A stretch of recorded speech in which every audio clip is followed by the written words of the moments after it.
Ladies and gentlemen, please be seated. Excellencies, ladies and gentlemen, we will now commence with the joint press conference with a statement by the Honorable Prime Minister of Malaysia. Excellencies, ladies and gentlemen, on behalf of the government, the people of Malaysia, of course it is our honor to welcome our dear friend, President of the Republic of South Africa, Cyril Ramaphosa, and members of the South African delegation. We have, as referred to in our series of meetings today, and my earlier meetings with the President, and lately in Rio, Brazil, we are known to each other, one another, and the fact that our relations has been close even during the apartheid, and our affection for Madiba, Nelson Mandela, is well known. And in fact, I mentioned that we even invited, after the initial reconciliation, with the suggestion of Nelson Mandela, to invite Vice President de Klerk to Malaysia to showcase the multiracial, multireligious entity and the working relations between all the major races in this country.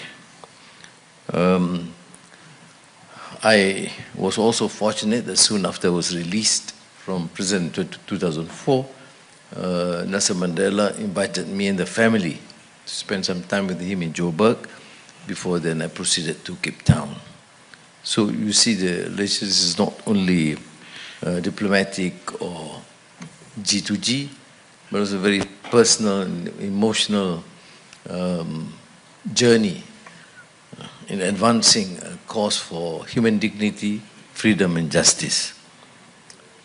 President Cyril Ramaphosa, to us, represents also a new voice, a voice of conscience, this tenacity and conviction, defending justice, human rights across the continent in Africa, and also up to Gaza.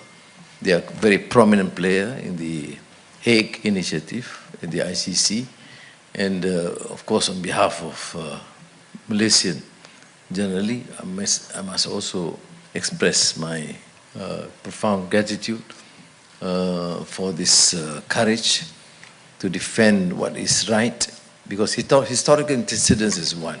Historical experience must teach us. What you went through is, of course, a total hardship, is unimaginable under this period of times, but then you then have to showcase this experience must teach humanity a lesson. In some areas, people unfortunately have not learned. Now, on a bilateral basis, we agreed, both my colleagues and yours, have agreed that we need to enhance.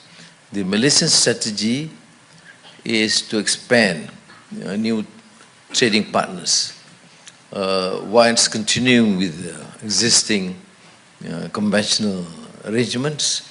We have decided to open up. That's why we are members in terms of expanding the trade, intra-ASEAN trade, and focus in Asia. But we also realize that through BRICS, we have now been very committed to expand our trade relations with Africa and Latin America. And with Africa, South Africa also has a special place of influence and your economic strength, both in the defense, agriculture, and related industries. So we have given assurance that we will continue to collaborate even new areas other than palm oil, which is ongoing, semiconductor, halal, agriculture, and defense. We're expanding this to education and research in universities and scientific institutions of research And the ministers here will have, the various other ministers will then follow this through.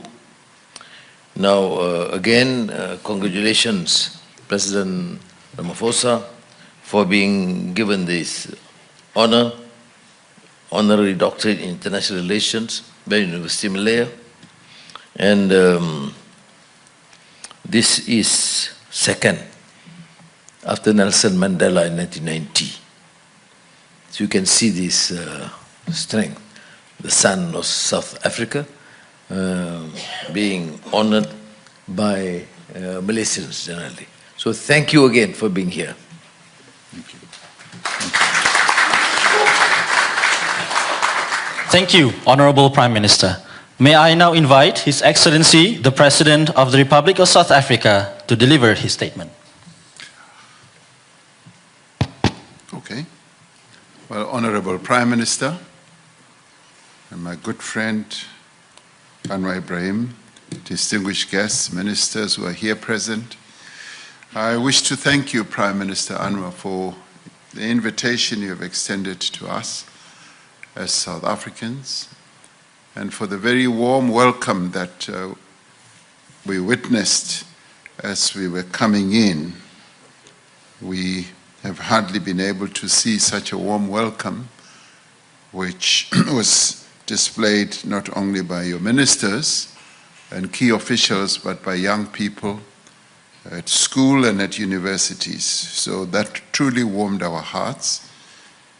The ties between our two countries did not start during the period of the struggle against apartheid.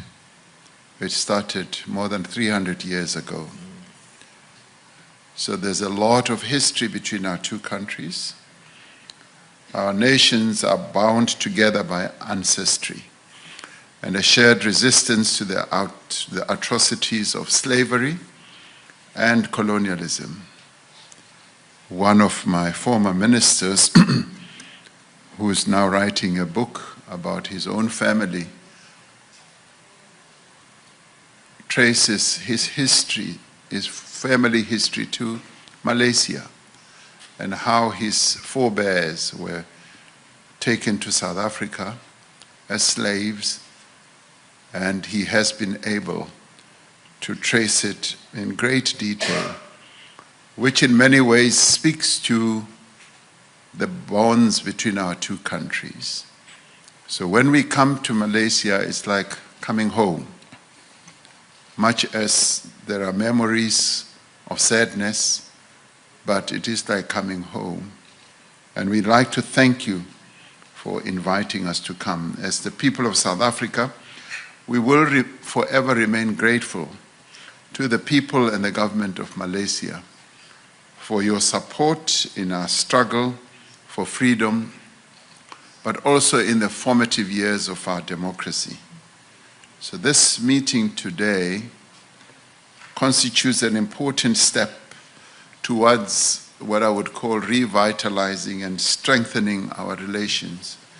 We have reconfirmed that trade and investment opportunities need to be expanded between our two countries, particularly during this period of geopolitical tensions and challenges, where trade is being used as a weapon. We do believe, as you do too, that we need to expand our market base, and having been so closely related to one another and it tapered down over the years, we would like to recalibrate that and make sure that our ties get stronger and stronger. So South Africa will strive to further strengthen our existing collaboration in the many areas of common interest. The momentum which these consultations have generated should not be lost.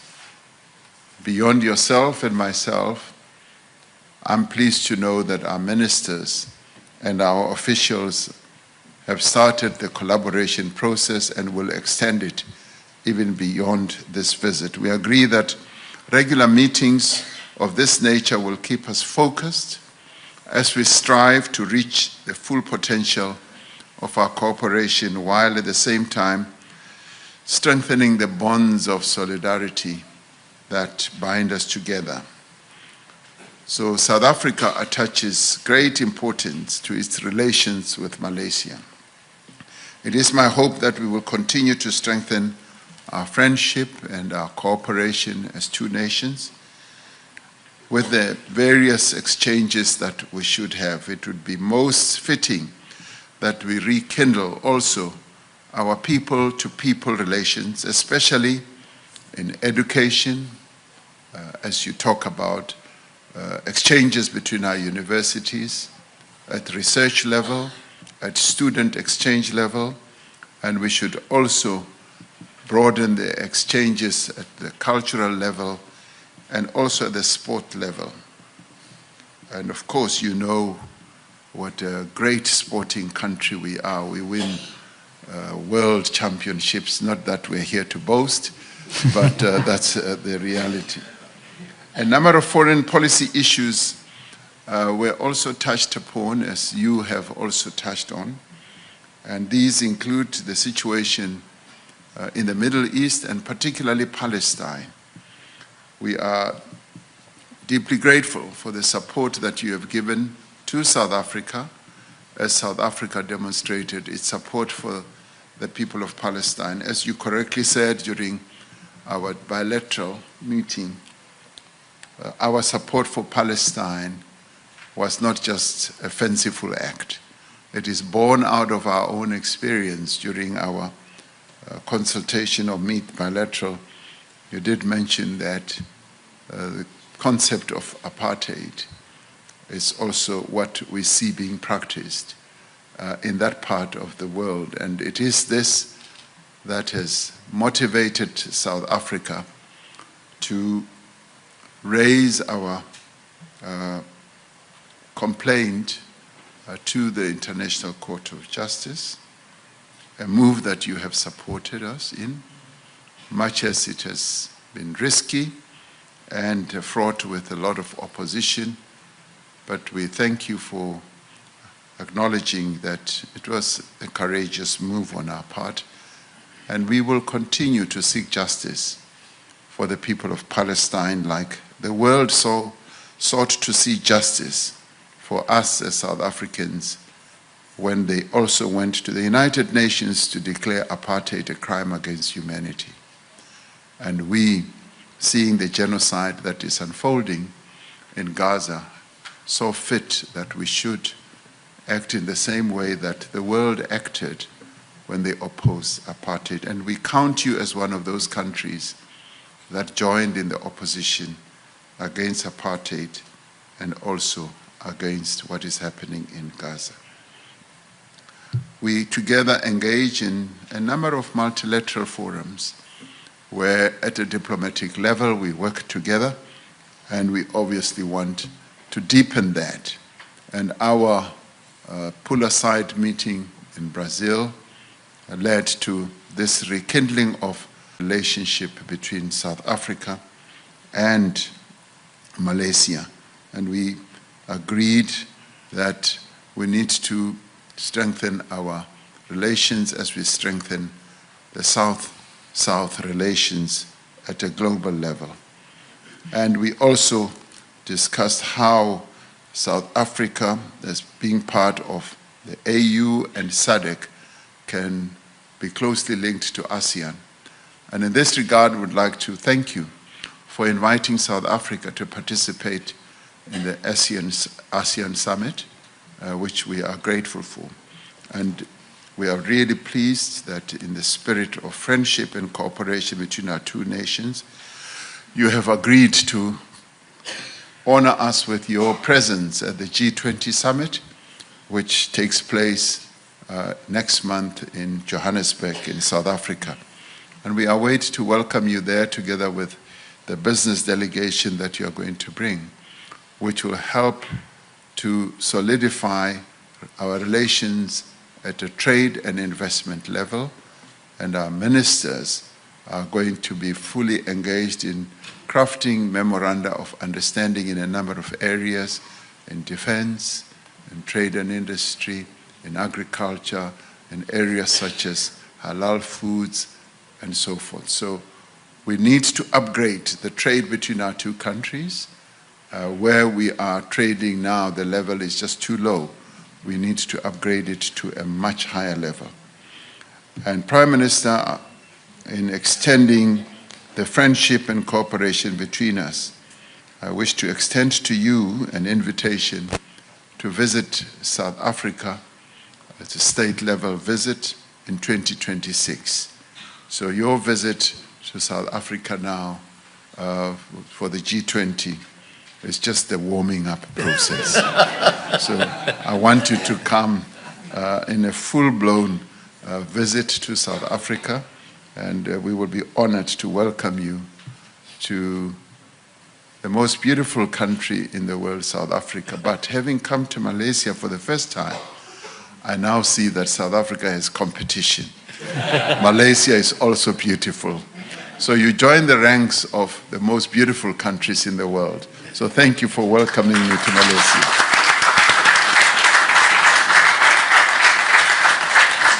Thank you, Your Excellency President. Excellencies, ladies and gentlemen, we will now open the floor for a question from our media representative.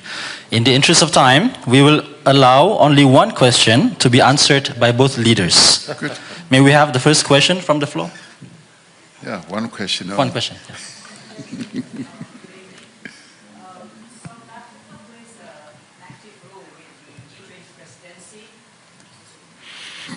South Africa being the G20 presidency and Malaysia being the ASEAN chair, and your active role in BRICS, what are the avenues of cooperation and collaboration that both groupings are looking at to have a more balanced world economy model? Okay. Well, the fact that we are both fortunate countries to be leading ASEAN and us to be leading the G20, and where we are both as countries involved in various engagements, and I've heard that leading up to the ASEAN Summit, there have been more than 250 meetings that your ministers have engaged in. We've also had a similar type of involvement, more than 130 meetings that have encompassed many, many people from various parts of the world.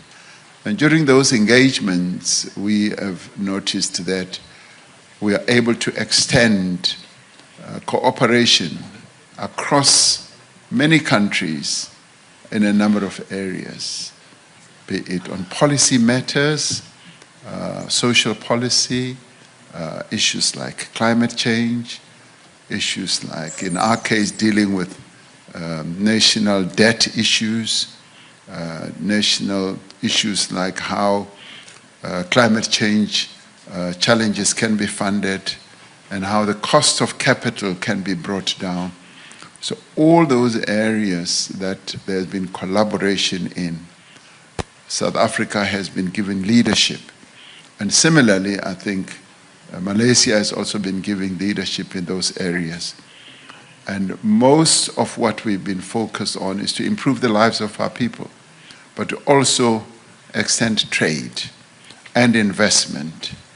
So through these platforms, be it in BRICS, be it in the G20, and be it also in the G7, where we are invited quite often.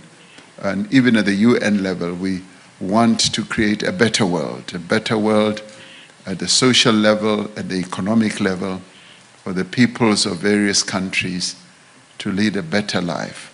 So we focus on all those issues, but principally on how through economic policies, trade policies, we can improve the lives of people. So that has been the main area of focus for our involvement in those structures. And in the main, our involvement has been quite effective, much as we are a small country of just 62 million people, being in the south of the African continent, far away from many markets, but our involvement at the global level has been quite impactful. And in the recent past, South Africa's stature has been raised, and our voice is heard in many places on various areas that affect the lives of people, economic, social, and otherwise. So it's been an honor for us to be part of the G20 and to be part of BRICS and to participate in various other forums. Thank you. To follow up on the assertions by the President, I would say that Malaysia is essentially a trading nation. And we believe the globalization and multilateral arrangements. And to affect this change, we have to open up new markets. So, of course, the fundamental concern and priorities, of course, economic collaboration. But in this polarized setting, we realize that discussions should extend to other areas, culture, the arts, research, education, and more so about the essential sentiments and aspirations to protect human dignity and honor. And with President Ramaphosa, we discussed this, that there is clearly a deficit in terms of among the political leaders, in terms of protecting honor, dignity, and the lack of compassion. So other than trading arrangement, which we have to open up, because Malaysia, for example, cannot be totally dependent on a few countries. The market is expanding, the economy is growing, and to ensure our own survival, then we take very pragmatic, practical measures to enhance intra-ASEAN trade, collaborate further effectively with within the region Asia. But I realize, therefore, in this globalized world, we had to secure friends, particularly friends that share a common vision, common ideals. And that's why when I was given the opportunity to chair ASEAN, I said the two countries that I would certainly focus, because I believe in them, and I express the same sentiments with their leaders, so South Africa and Brazil. And I'm so happy, of course, and delighted with my colleagues that they are here. And from here, we move further. But again, the test is not in these meetings. The test is whether we can concretize and execute what we have decided. Thank you. Thank you. Thank you, Honorable Prime Minister and Your Excellency President. Excellencies, ladies and gentlemen, we have now concluded our joint press conference.